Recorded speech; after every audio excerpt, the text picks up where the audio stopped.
সকাল সকাল যদি বলি তুফান টুতে জিদ্দা আর কনফার্ম করছেন রায়হান রাফি নিজে, তাহলে কি শুনতে ইচ্ছে করে তোমাদের, কীরকম ভাবতে ইচ্ছে করে তোমাদের, জাস্ট তোমরাই বলো।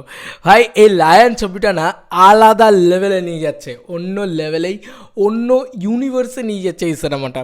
ইয়েস বন্ধুরা, ঠিকই শুনেছো, কালকেই অলরেডি রায়হান রাফি কিন্তু এই কথাটা বলে দিয়েছে যে আমরা প্রথম রোজার ঈদে পাবো, তোমার লায়ন পাবো, এবং তারপরের ঈদে আমরা তুফান টু পাবো।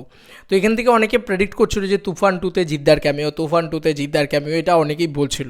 তো এখন আমি সেই কথাটা তোমাদেরকে বলতে আসিনি যে দেখো এইটা বলেছে রায়হান রাফি তাই তুফান টুতে জিদ্দার ক্যামিও, না, জিদ্দার ক্যামিও তুফান টুতে থাকার সম্ভাবনা এখন 99% হয়ে যাচ্ছে, কারণ রায়হান রাফি নিজে কনফার্ম করে দিয়েছে। তো সেই কারণেই বলতে বাধ্য হচ্ছি যে রায়হান রাফি নিজে বলে দিয়েছে, আর কি আছে, আর কোনো কথা বলার আছে সেখান থেকে দাঁড়িয়ে? তো বন্ধুরা, যেটা বলে দিয়েছে সেটা হচ্ছে প্রণব আমাকে পাঠিয়েছে, ওর নাম হচ্ছে প্রণব পাত্র, এই যে আমার পেজ, সেখান থেকেও আমাকে পাঠিয়েছে। এই হচ্ছে রায়হান রাফিকে জিজ্ঞেস করা একটা চিহ্ন। তো দেখতেই পাচ্ছ, এখানে আমি পাশে স্ক্রিনশট দেখিয়ে দিচ্ছি। কী লেখা হয়েছে, মামুন মিলাপ বলছে লায়নের সাথে তুফানের ইউনিভার্স করেন, খেলা জমে যাবে, আর সব খেলা জমবে তুফান 2 অ্যান্ড তুফান 3-তে। রায়হান রাফি বলছে হতেও পারে তুফান 2-তে। ভাই এটা রায়হান রাফি বলছে হতেও পারে তুফান 2-তে, তার মানে লায়ন যে ছবিটা আসতে চলেছে, লায়ন 3টে পার্টের ছবি, এটা একটা সামুদ্রিক এরিয়ার বেস্ট ছবি, সেটার সাথে কিন্তু তুফানের একটা ক্রসওভার করা হবে আমার যেটা মনে হচ্ছে।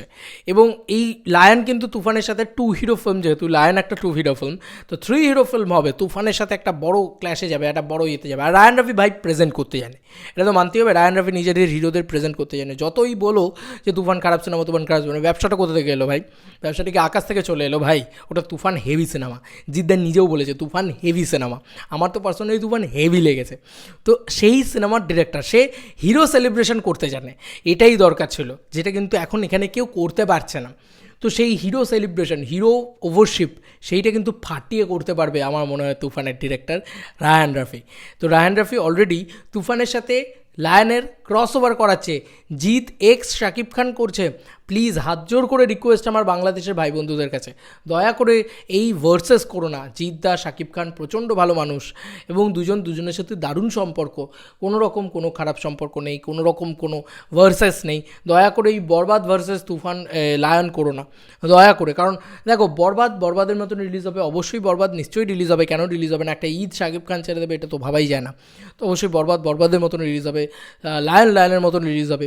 দুটো ছবির একটা সুস্থ হেলদি কম্পিটিশান থাকুক না, কেন ভার্সেস হবে বলো তো? কেনই বা ভার্সেস হবে? এবার তুফান 2 যখন আসবে, তুফান 2 এর ভিতরে জিদ্দার ক্যামিও দেখবে তোমরা, শাকিব খানের সাথে সেটা সেলিব্রেট হবে। তো কেন মানে আমরা কেন মারামারি করবো? আমরা India and Bangladesh, India versus Bangladesh না। আমি বারবার এই কথাটা বলছি, আমি শাকিব খানকে পছন্দ করি মানে জিতকে হেট করি না, আমি দেবকে পছন্দ করি মানে জিতকে হেট করতে পারবো না, অসম্ভব, আমার পক্ষে সম্ভব না এই জিনিসটা করা। তো thank you so much Raihan রাফির এই খবরটাকে জানানোর জন্য। প্রণব, থ্যাংক ইউ, মানে ইটস আ বিগেস্ট নিউজ, আজকের সবথেকে বড় খবর বোধহয় এটাই। চলো বন্ধুরা, নতুন কোনো ভিডিওতে দেখা হবে, বাই।